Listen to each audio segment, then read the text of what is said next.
Hemos estado hablando del desarrollo geográfico, histórico y artístico de Rusia desde su origen en la Rus de Kiev hasta su situación actual. Y hemos visto que ha pasado por distintos periodos. El primer periodo va a ser la Rus de Kiev, un territorio que va desde el Mar Báltico hasta el Mar Negro y que es el origen de este gran estado.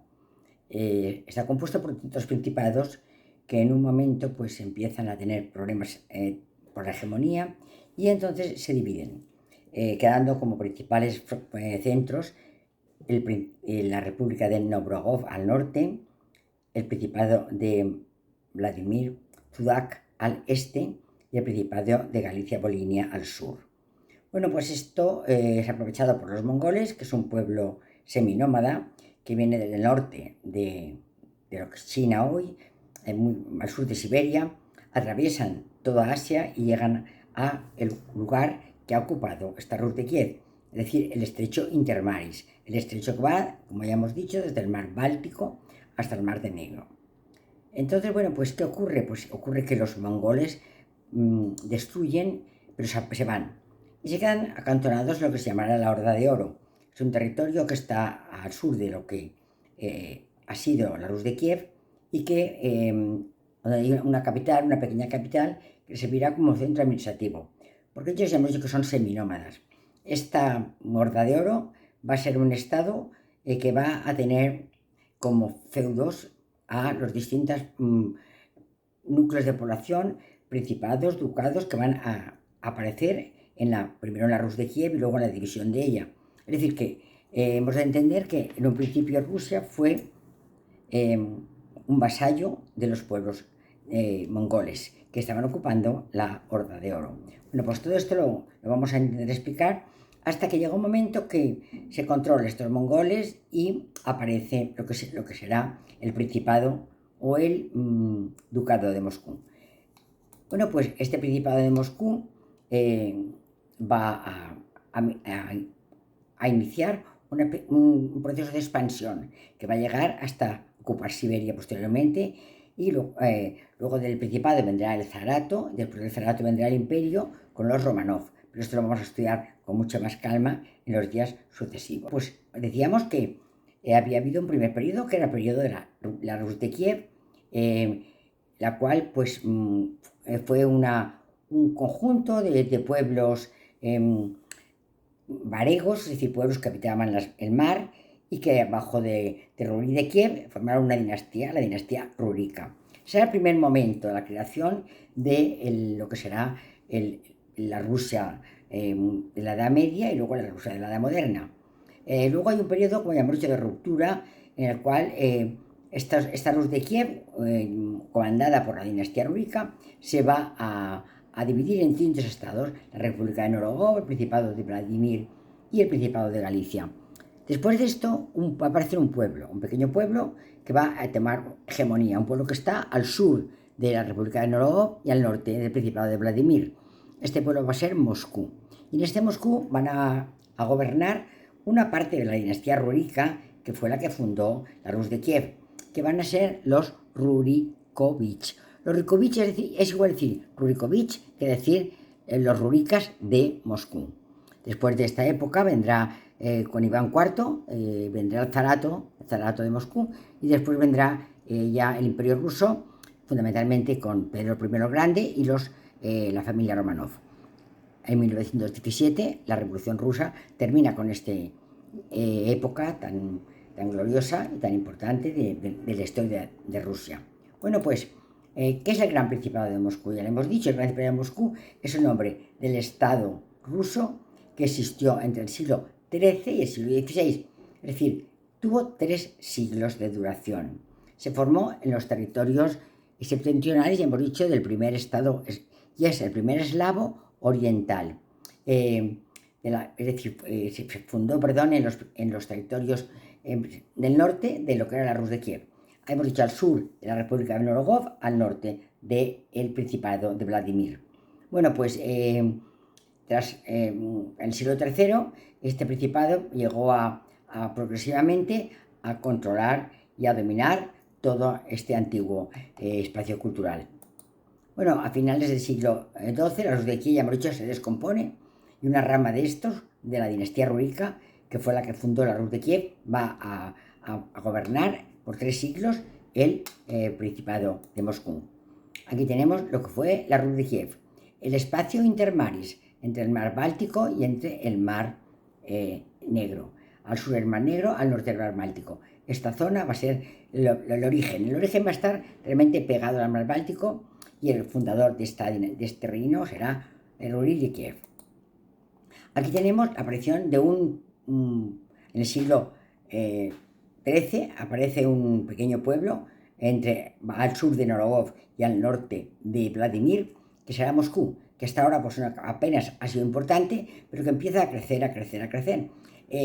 Ha sido destruido por los mongoles, ha sido quemado y arrasado el pequeño pueblo, pero tiene una riqueza forestal y lo que es muy importante, una riqueza hidráulica, es decir, tiene una red viaria que le comunica con el Volga hacia el norte, al mar Báltico, hacia el sur al mar Caspio, también está comunicado con el mar Negro. Entonces es que tiene una red fluvial que le permite un gran desarrollo. Es muy importante para el desarrollo de un pueblo que haya sus carreteras fluviales o terrestres.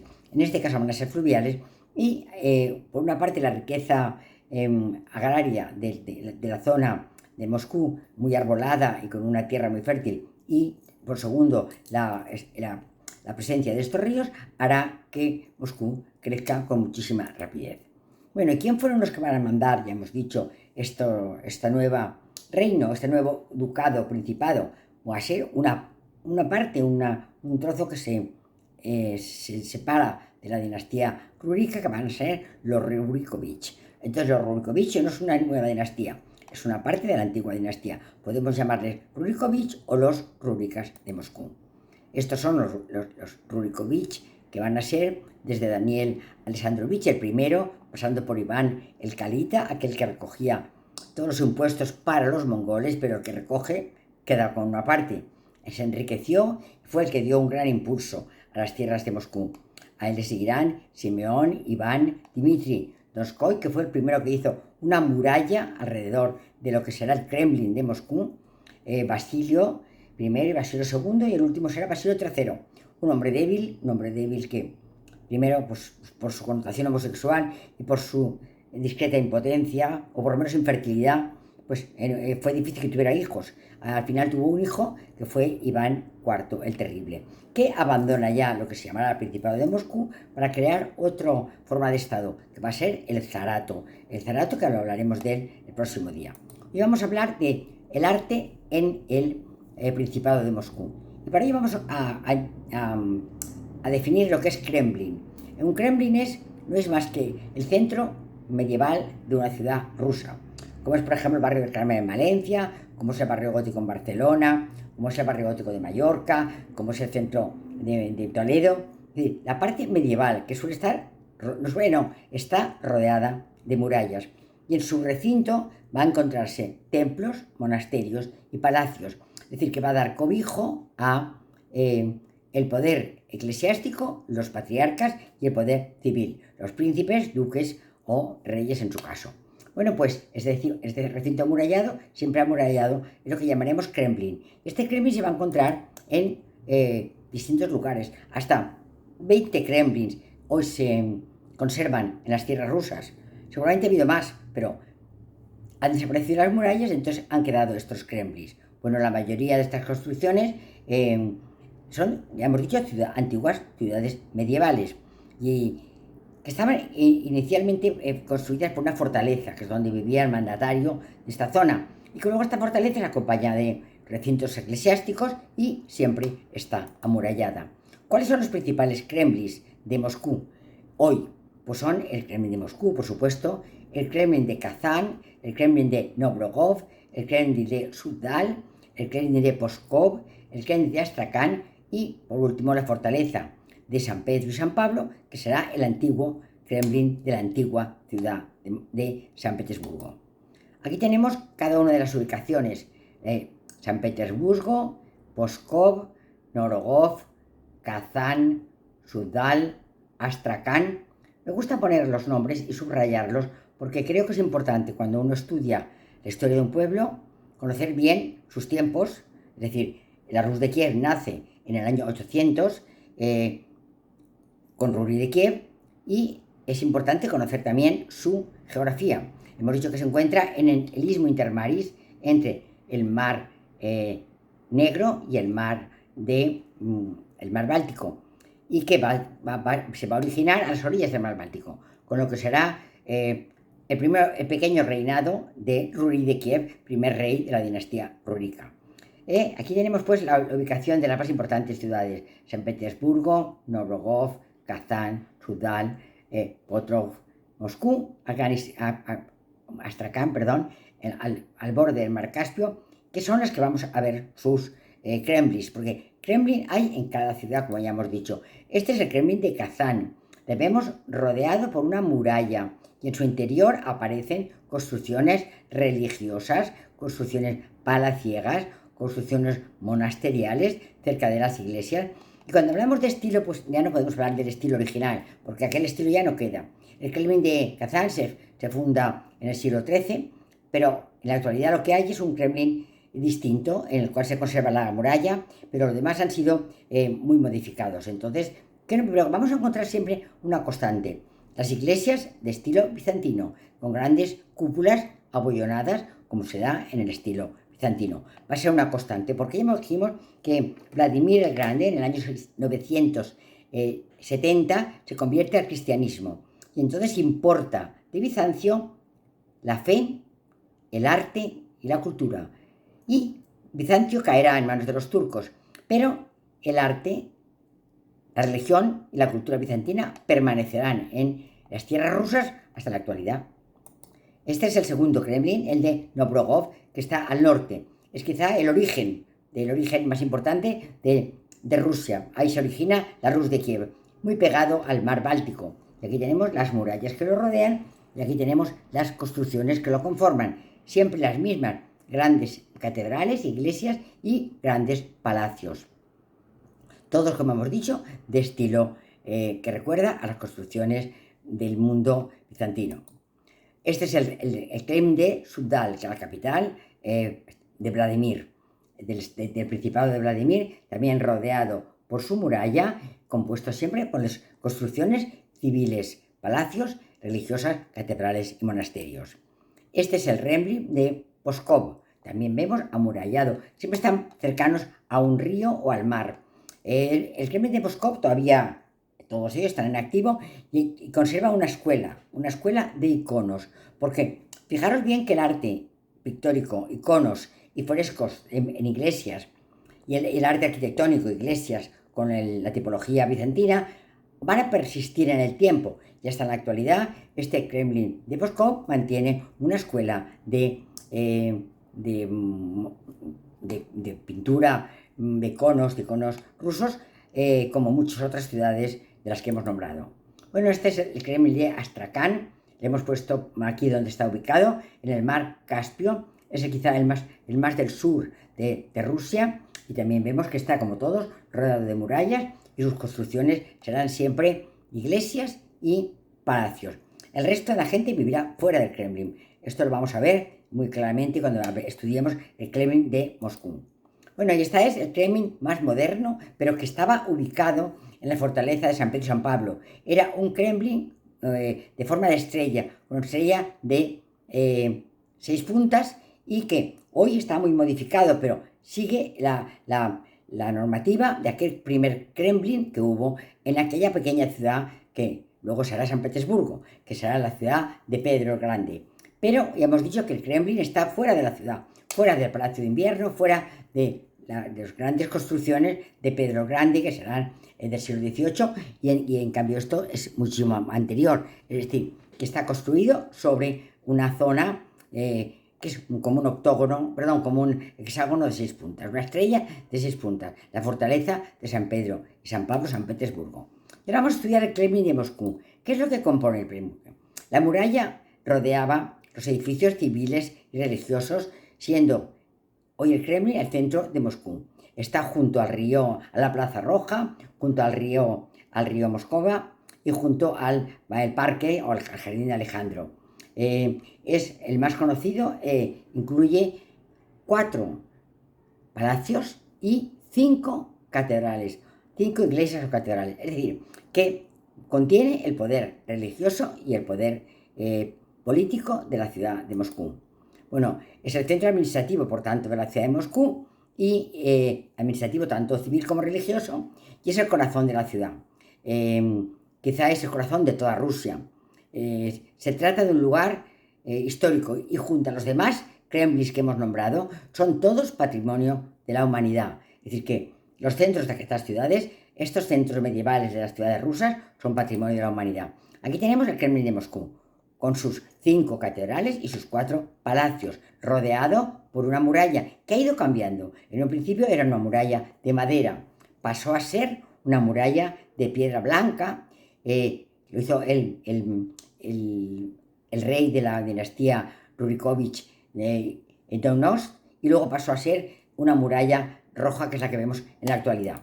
Bueno, aquí tenemos el Kremlin tal y como lo vemos hoy, rodeado por una muralla roja conteniendo distintas iglesias, la torre de Iván, las distintas iglesias, monasterios y palacios que vamos a estudiar, que conforman el Kremlin de Moscú. Aquí lo vemos, una vista aérea del Kremlin de Moscú, rodeado por sus murallas y que está separado del resto de la ciudad de Moscú. Esto es uno de los palacios y de las catedrales que se encuentran dentro de la muralla roja del Kremlin de Moscú. ¿Cuál es la historia del Kremlin de Moscú? Bueno, pues ya en el año 1147 se hizo mención por primera vez de la ciudad de Moscú, en el siglo XII. Hasta entonces apenas se conoce. A partir en 1156 se excava como una especie de foso alrededor de lo que es el primer Kremlin, donde habitan pues, mercaderes y también artesanos. A finales del 12 se convirtió en un recinto amurallado, donde ya hemos dicho que para dar cobijo y dar seguridad a artesanos y a comerciantes. En el 1238 la ciudad se opuso a las hordas mongolas. Los mongoles la destruyen, la aniquilan, la queman, pero Moscú renace. En el siglo XIII se recupera de la desastrosa acción de los mongoles y Moscú empieza a ganar prominencia. En un principio del siglo XIV, Moscú llegó a ser la capital del Principado. Erige una nueva muralla y una nueva salida de la muralla. Y el Kremlin se convirtió en la residencia de la familia real moscovita y además de la residencia del patriarca de Rusia. Bueno, en 1344 se decoraron todas las iglesias con frescos e iconos. Ya hemos dicho que uno de los príncipes de la dinastía Rurikovich, que se llamado Dmitri Donskoy, va a crear una muralla pétrea, anterior era de madera, una muralla blanca, que luego se va a transformar en roja con distintas torres. Hacia finales del siglo XV, el Kremlin es el centro de la vida rusa y el antiguo principado se convirtió en un estado muy importante, en el estado moscovita. 200 años después, cuesta unificar lo que será el nacimiento del más gran estado centralizado de Europa. Durante los siglos XV y XVII se construyen grandes monumentos arquitectónicos que aún se conservan y se pueden ver modificados y intervenidos en la actualidad. Bueno, pues ¿cuáles son los edificios? Estos que todavía podemos ver, que normalmente nacen a partir del XVII, porque los anteriores han sido destruidos o modificados de tal manera que son irreconocibles. ¿Cuáles son estos edificios del Kremlin de Moscú? Pues hemos dicho que son 5 catedrales o 5 iglesias. La Gran Catedral de la Dormición o Asunción de la Virgen, construida en 1475 por Aristóteles Fioravanti. La Catedral del Arcángel Miguel, la Catedral de la Anunciación, la Deposición del Manto de la Virgen y luego la Cámara de los Patriarcas, que se llamará después la pequeña iglesia de los 12 apóstoles. La catedral es la Catedral de la Dormición del Kremlin, es la catedral realmente de Moscú.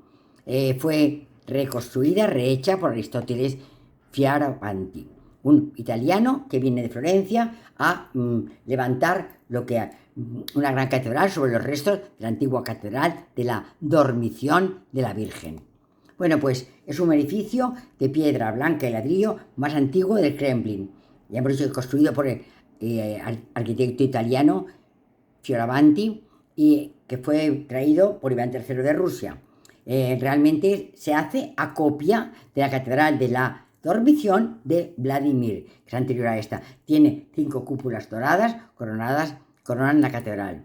Aquí tenemos la catedral de la Dormición de la Virgen. Esto es el icono más importante y más antiguo de la catedral, que es una copia de la Virgen del Theotokos de Vladimir. Theotokos, que quizá el Theotokos original, el que había en Vladimir, era importado desde las tierras de Bizancio. Aquí tenemos otro gran icono muy importante también en la iconografía en rusa, que es el icono de la Trinidad, que realmente no es la Trinidad, porque es Abraham cuando recibe a los ángeles que le van a anunciar que Sara, su anciana esposa de 80 años, va a tener un hijo que se llamará Isaac. Y aquí tenemos otro icono también muy importante en las iglesias, en la iglesia de la Dormición de la Virgen del Kremlin de Moscú, pero también en otras iglesias que hay en todo Moscú, va a ser el del Arcángel San Miguel, que es un santo muy importante para la devoción de la Iglesia Ortodoxa Oriental. La catedral está pintada desde 1514 por antiguos pintores, los mejores pintores de Moscú. Quedan algunas de estas pinturas, sobre todo en la zona del altar, con la celebración de la Virgen, porque al fin y al cabo son pinturas dedicadas a la Virgen, ya que es dedicada a ella, a la dormición o a la asunción de la Virgen a los cielos en cuerpo y alma, como cuenta el milagro de Elche. Si no han ido a verlo, tendrán que ir, una cosa muy bella. Cuenta esto, la subida a los cielos, después de muerta, a la Virgen en cuerpo y alma. Esta es por dentro de la catedral de la Dormición de Moscú. Horror vacui. Aquí tenemos el iconostasio, que es la pared, normalmente de madera, que es una sucesión de hileras de cuadros, que separa el ábside donde se celebra el sacrificio litúrgico, sin que el pueblo lo pueda observar, porque este iconostasio separa el ábside de la nave central. Aquí tenemos lo que es el ábside, parte de las paredes de la nave central, los pilares, las columnas, todo ello decorado por imágenes del Antiguo, del Nuevo Testamento, de la vida de Cristo, de la vida de la Virgen, de apóstoles y de profetas, es decir, el Antiguo y el Nuevo Testamento, porque el Antiguo Testamento es muy importante en la religión ortodoxa cristiana. Esto es el techo donde vemos el crucero, donde aparecen las 4 cúpulas, en cuyo parte superior aparece una imagen de Cristo, aparece un pantocrátor. Bueno, el iconostasio ya hemos dicho que es aquella pared que separa el ábside de la nave central. Tiene 5 hileras de superpuestas de cuadros y tiene 16 metros de altura. En ellos aparecen maravillosas figuras de la pintura rusa. Aquí tenemos el iconostasio de la catedral de la Dormición de la Virgen de Moscú, del Kremlin de Moscú. Y esto es el trono está en la parte de la nave central, porque ya hemos dicho que el ejercicio litúrgico será en el ábside, el iconostasio lo separará del resto y ni el gobernante, príncipe, rey o duque podrán contemplar la ceremonia litúrgica. Bueno, está pintado de obras al fresco y al temple. El fresco es al agua y al temple es con clara de huevo aglutinante para que dé más esplendor a la pintura. Realmente, en el transcurso del siglo XIX, estas obras pictóricas han sido restauradas y han sido sometidas a una profunda limpieza en el siglo XX, dado la cantidad de humos que las habían ensombrecido. El iconostasio tiene 5 filas y están decoradas por, ya hemos dicho, por historias bíblicas, historias del Nuevo Testamento, historias del Antiguo Testamento. En la primera fila suelen encontrar imagen de Adán, Eva, Abel, Noé, Sem, Abraham y Lot, como ocurre en la catedral de la Asunción de la Virgen de la Dormición del Kremlin de Moscú. Luego aparecen profetas, Moisés, Aarón, David, aparecen apóstoles, aparece luego la historia de Dios y luego también iconos de los santos venerados en la Iglesia ortodoxa griega. Aquí tenemos la puerta que comunica la entrada al ábside, por donde penetran los sacerdotes para realizar el servicio litúrgico. Aquí tenemos el trono que queda fuera y aquí tenemos un pantocrátor y en el trono, al fondo del trono, un Theotokos, un hijo Dios, Teo, con su madre Tokos. Acuérdense de la tocología, que es la ciencia de las madres. Aquí tenemos otro Theotokos, la Virgen con el niño, la decoración del iconostasio. Aquí tenemos el trono y esta es una de las columnas que va a estar bien decorada con apóstoles, con escenas del Antiguo y Nuevo Testamento, horror vacui. Y aquí vemos también una imagen de Cristo.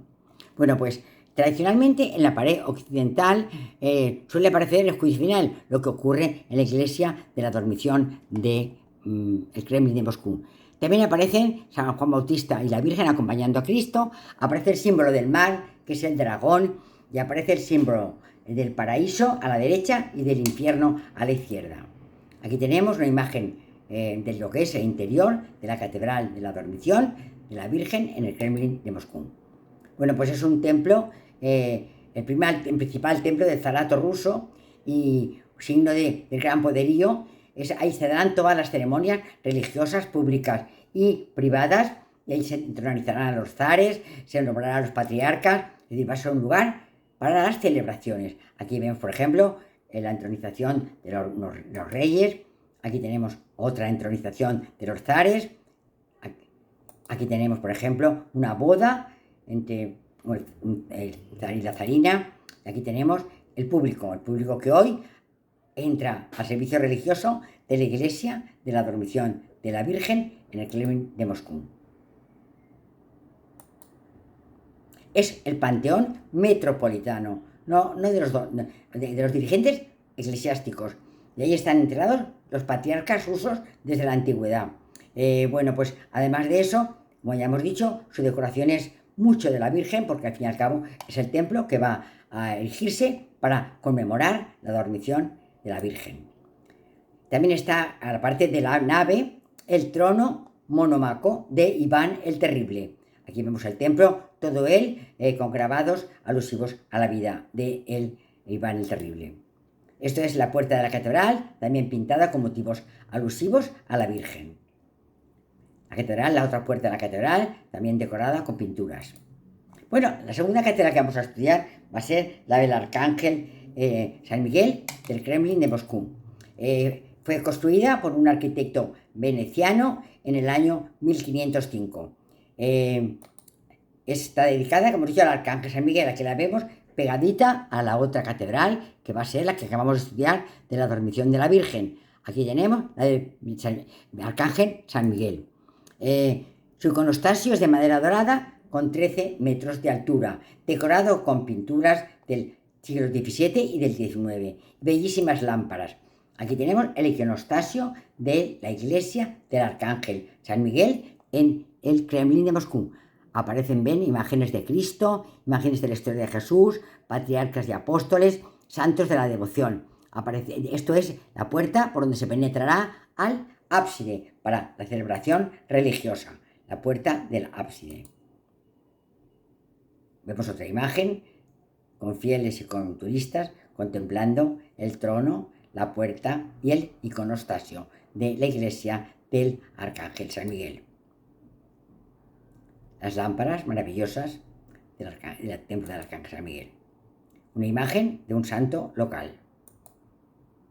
Una de las puertas de la iglesia del Arcángel San Miguel. Bueno, esta sí que es la catedral donde se conmemoraban las victorias del ejército ruso. Y hasta el siglo XVII fue el lugar de sepultura de los mandatarios moscovitas.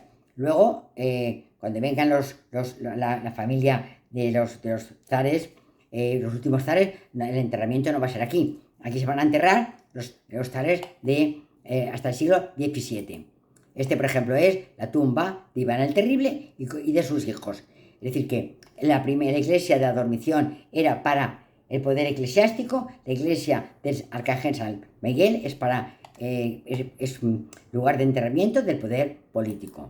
Bueno, la siguiente catedral es la de la Anunciación, también en el Kremlin de Moscú. Aquí la tenemos, la Catedral de la Anunciación, pegada a un gran palacio.